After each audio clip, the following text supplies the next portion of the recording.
Uh-oh, so we gotta talk about some headlines today that definitely ruffled some feathers over at CD Projekt RED. Plus, why in the world was this post right here, chun chun chun, removed forever? It was about Cyberpunk. We're gonna talk about it in just a moment because I think it's super important to dive into that one.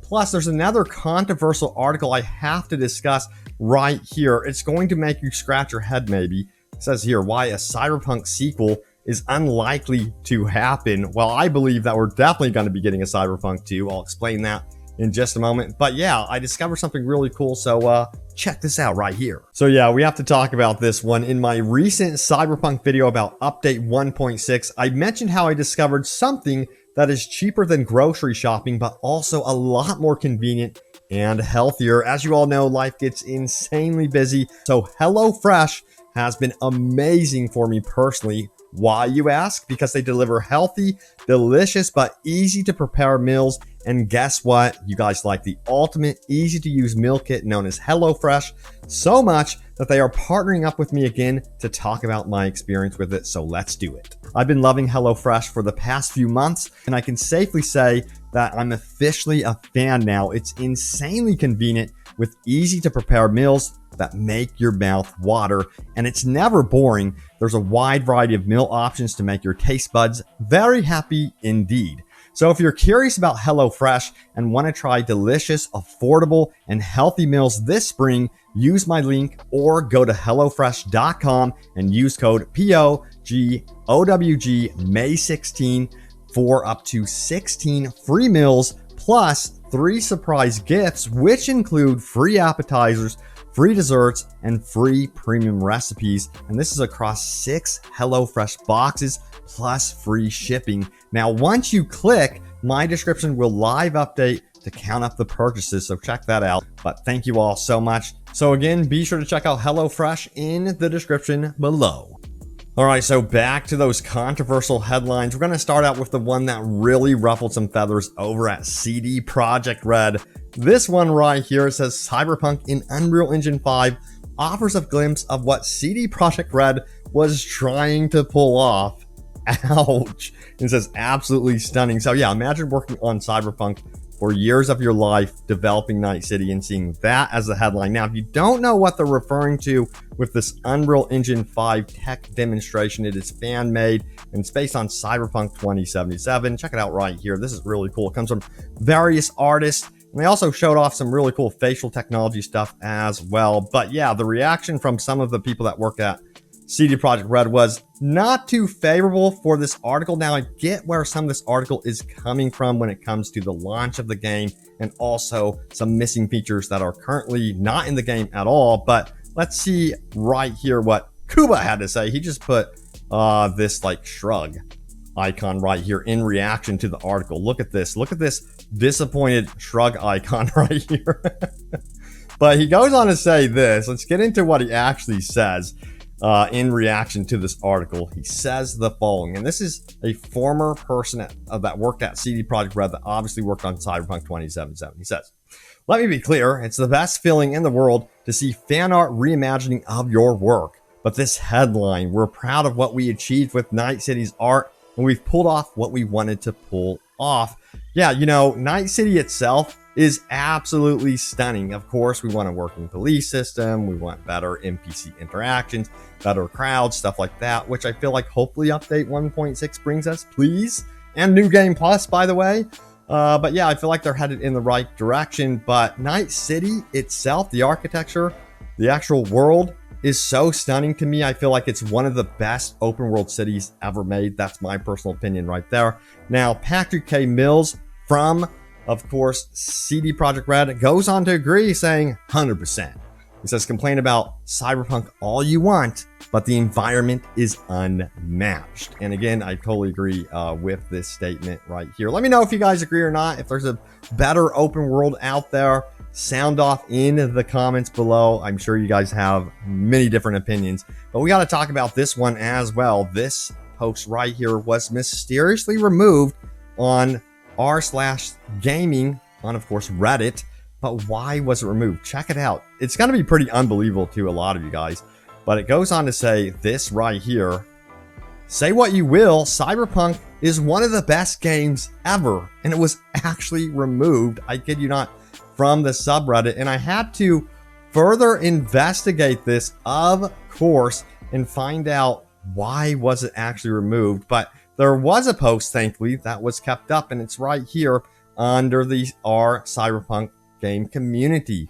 And he highlights, it says, finally getting to play Cyberpunk. It's actually good so far. Mechanics are fun and the world building and story are amazing. Barely any glitches and bugs that it doesn't affect the gameplay. It becomes my favorite games of all time. And I was pretty surprised to find out that that was removed from our gaming. I don't know the explanation exactly. Maybe someone on the mod team is really hurt by the launch of Cyberpunk, but who knows. But let's see what everyone replied about this topic here. First of all, we have this one from, how do you say this name? Feldy, who says, I love Cyberpunk. I just wish there was more side quests and more story to the game. Exactly. And the main quest line to me is way too short. Don't get me wrong. Cyberpunk is still not perfect, but my God, they have improved on it so much. Now we have this one right here from Geography Quiz, who says, I wouldn't really call it a masterpiece. It's a solid 7 out of 10 post patches. Ooh, so you guys agree with that statement right there? What would you rate Cyberpunk currently after patch 1.5? And we have this one right here from USF D Tom, who says, I love it, solid 8 out of 10 for me. My biggest gripe is the lack of transmog and the NCPD scanner hustles. The latter are so mind-numbing and boring. I would say, you know what, for me personally, right now Cyberpunk fits in about 8 out of 10 for me currently, because primarily on how short that main story arc is for me. And yeah, I do hope they flesh out the open world. Absolutely. But a lot of people are talking right now about Cyberpunk in such a positive light. It's so cool to see. We have this one right here from TronX69, who says, completely exceeded my expectations. Barely 30% completed and more than 40 hours in. So mind you, has not completed the game.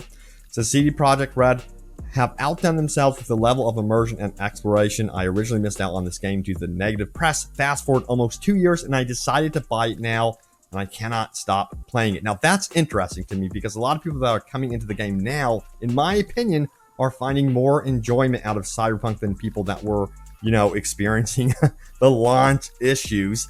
But then we have this right here. He says, Night City is vibrant, the characters are interesting, the million things to do and find in this game is a testament to their design and vision. I'm having a blast playing it on my PlayStation 5.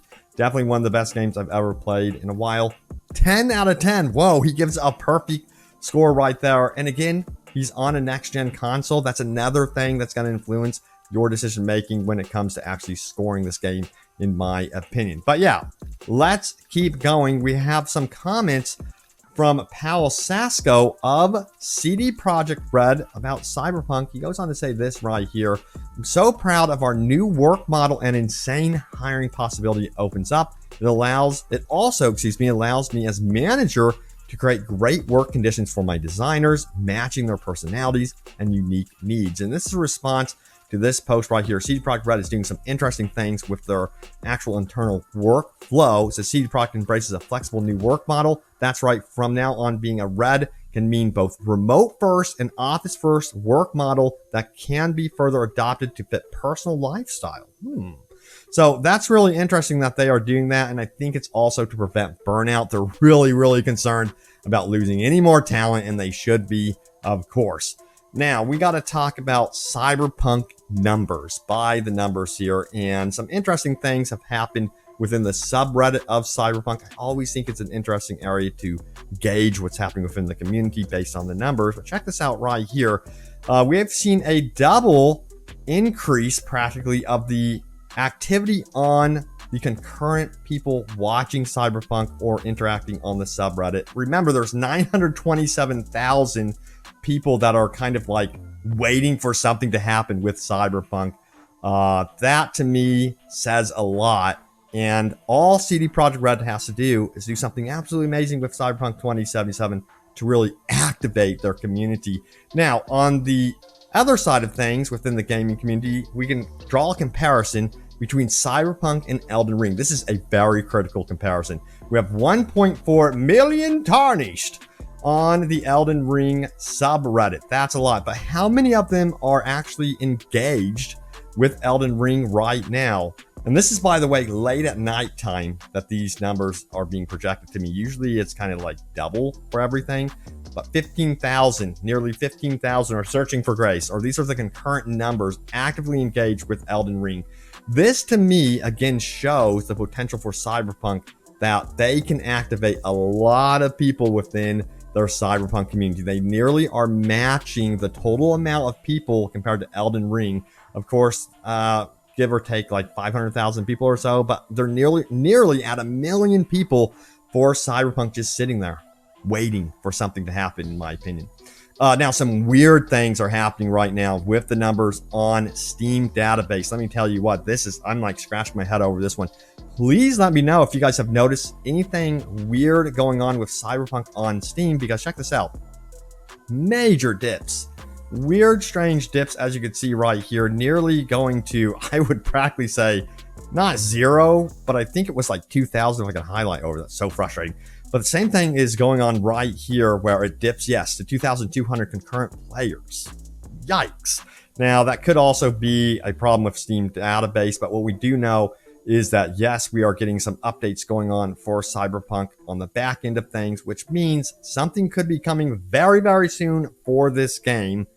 So, yeah, I'll keep you guys in the know about that one for sure.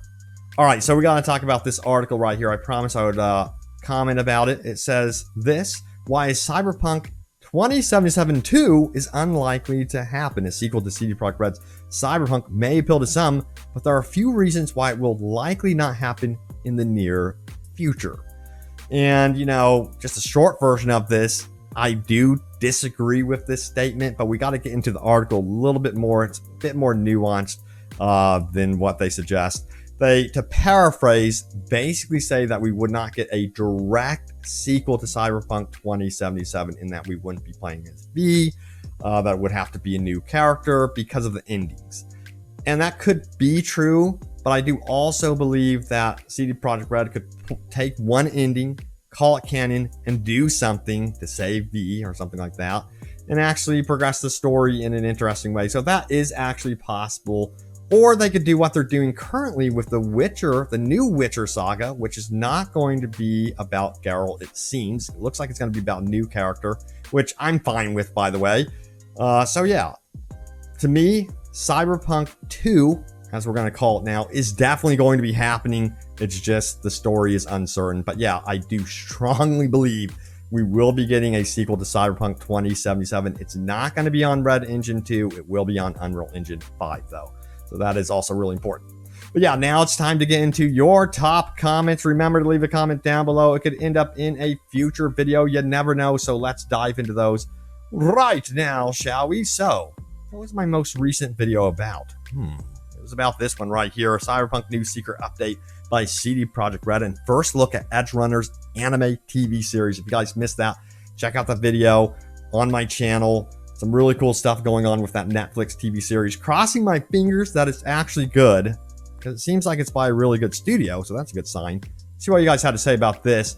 We have Dope Yin Yang, who says, I'd love for more fixer interactions based on the gig outcomes. Beanie, if gigs were optional in the sense that based on outcomes or playstyle would affect the perceptions and loyalties of fixer gangs. Love it. Freaking love this idea. Also, some sort of progression tied to the fixers individually would be awesome, almost. So yeah, totally agree with that, and I want to see reputation system as well.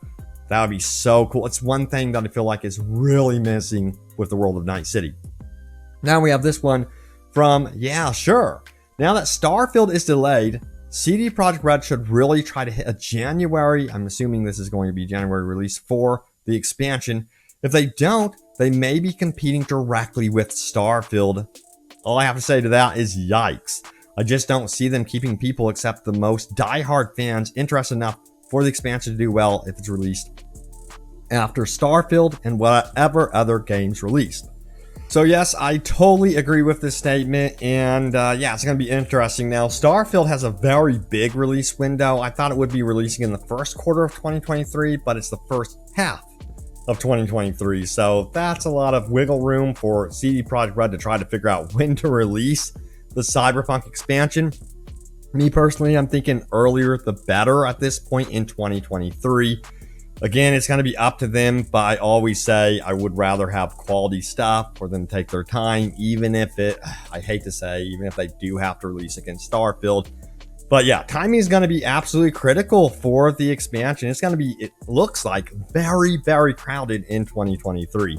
But there it is, everyone. The latest happenings around Cyberpunk 2077. Some very interesting stuff going on here for sure.